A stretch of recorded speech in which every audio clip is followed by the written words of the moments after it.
Hi, everybody. Welcome to today's presentation about speech recognition editing tips.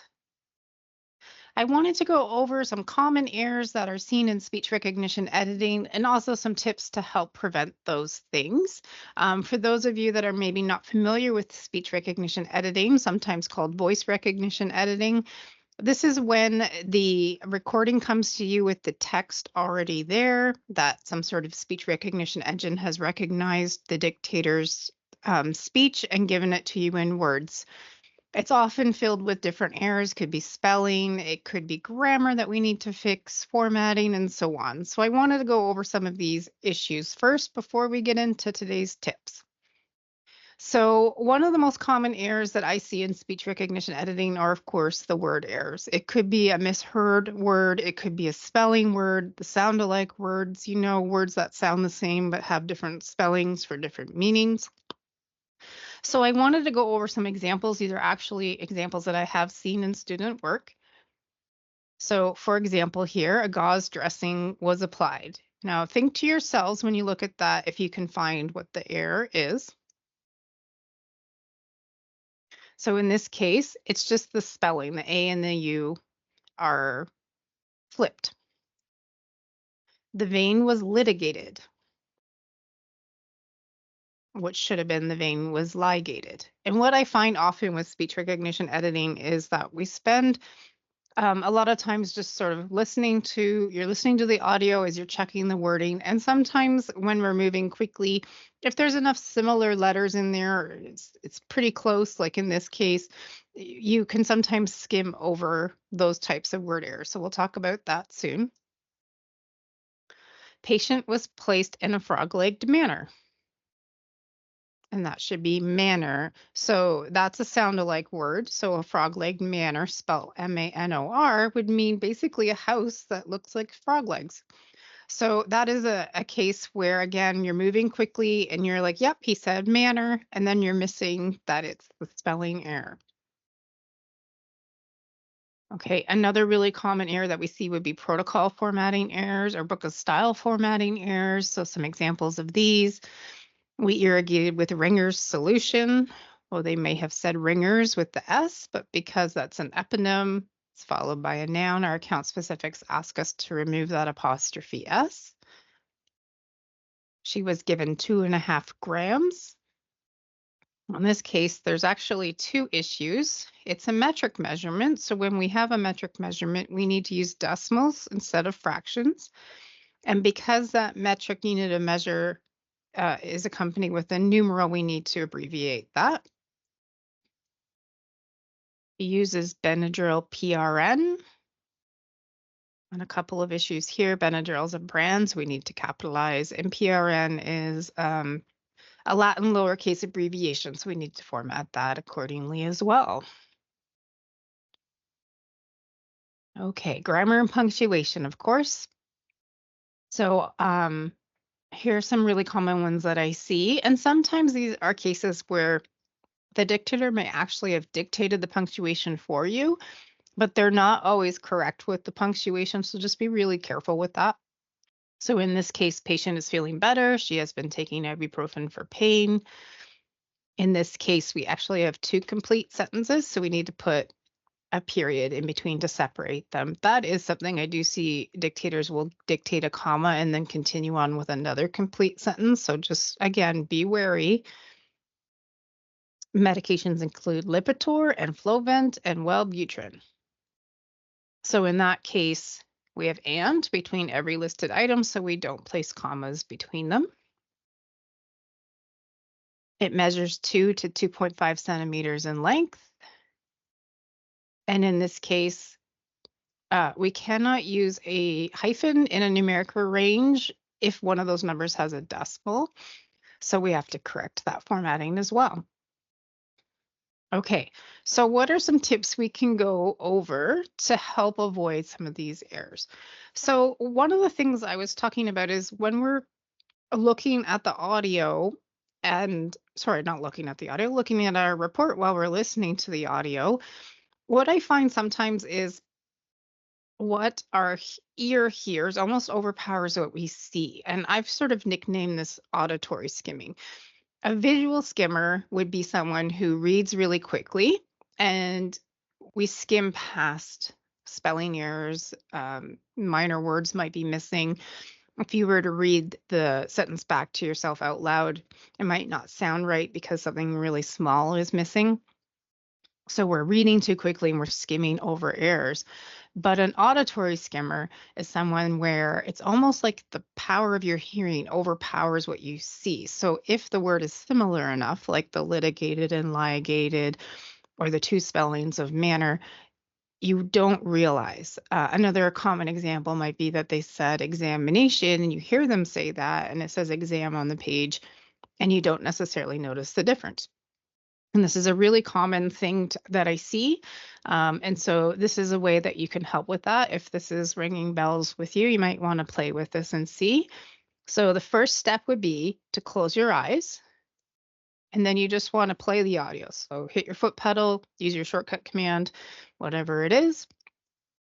Listen to just a tiny snippet. So just enough that you'll remember it word for word.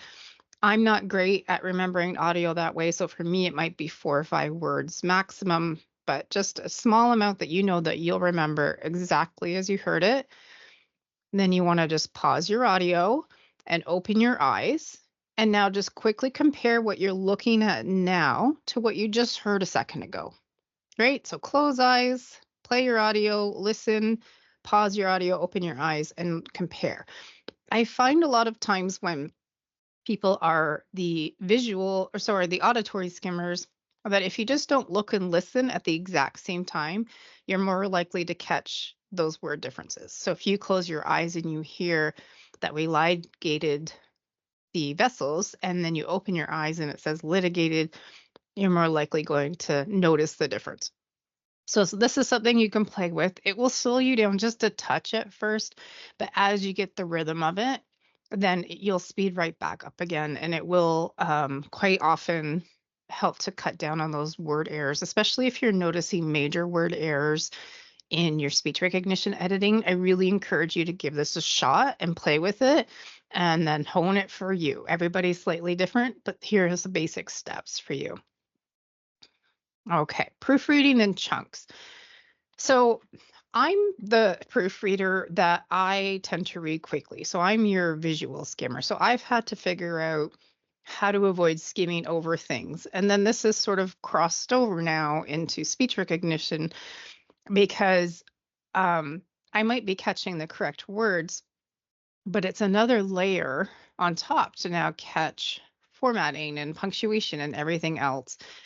Over time, those layers will mesh together and you'll be able to do everything all in one go, but it takes time for that to happen. So, what I find is when students decide to wait until they're finished the entire report and then proofread the whole thing all at once, they tend to miss account specifics differences and book of style formatting errors because, again, it's easy to skim past those. What I would recommend you try as an experiment is when you're doing speech recognition editing, or let's say you've typed out a report on your own and now you're proofreading it against the audio. What I want you to try is just before you start the next paragraph, just stop and check the paragraph you just did. Now, if you're doing speech recognition, you might have some blanks. So we just want to look at what we've got based on what you have at the moment and check, was there a heading at the beginning or a sentence? Did they dictate, like I had earlier, 2.5 centimeters and you need to change that to 2.5? Are there any account specifics issues in there? Are all your medications capped properly, for example? What I find is if you can just do that chunk and everything that you've just listened to is more fresh in your mind, you're a lot more likely to catch those issues. And then you can, of course, always do a final pass at the end to check for spelling and so on. But I just find proofreading in a chunk, checking that over before you start your next paragraph, go through your next paragraph in terms of typing it out from scratch or listening back to it for speech recognition, and then proofread that paragraph and so on. At least for me, I found that I'm a lot less likely to skim past the formatting issues. Um, so give that a whirl, see if that works for you. I just find that it's a lot more palatable to do it in chunks, and again, less likely to skim over things and miss them. Okay, staying calm and focused. This might seem like a silly tip, but let me just explain what I mean. If you have a challenging dictator or a report that maybe the topic is challenging, rather in terms of maybe sensitive subject matter, or it could be just it's really challenging kind of surgery, for example, a lot of the times we get frustrated with the dictator or we get anxious. And what happens when we do that? If you've noticed, you don't hear as well anymore. Your proofreading skills kind of go down the drain. You might miss more formatting issues or grammar issues, the things that you can normally do well in a nice, clear report, you're now missing. And so, one example of that might be that report that I showed you a little bit earlier, the sentence about the frog legged manner.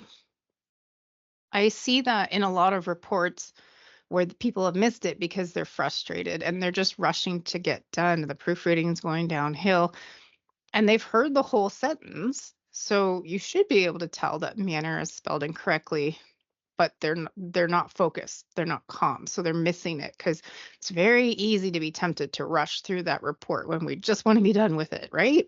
You know the feeling. So it's really important to try to settle yourself when you notice that you're getting upset or frustrated, anxious, any of those things. Take a couple deep breaths real quick and just refocus yourself, recenter. Um, I always say put your game face on. I grew up playing sports, so that's sort of a silly analogy, but it works. Just get the words on paper.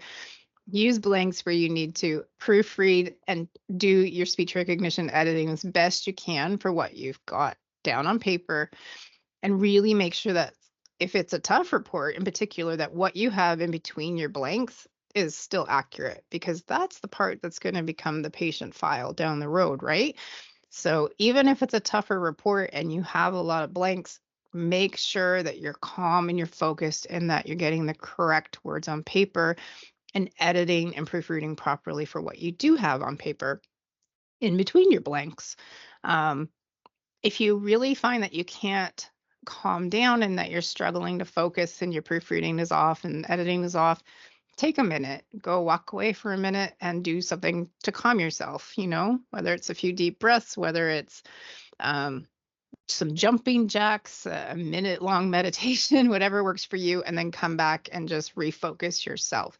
Um, I have found that in the tougher reports that there's more errors, but they're things that would be preventable. So you've heard the whole sentence, you should know how to format it. The spelling should be apparent, but they're getting missed because of frustrations and rushing. So just really try to keep yourself centered and do the best you can with what you've got there. Okay, make it a game. This might sound silly. Again, I grew up in sports, so maybe it's because I'm competitive, but I just find if you can make it a game, let's see what I can find in there.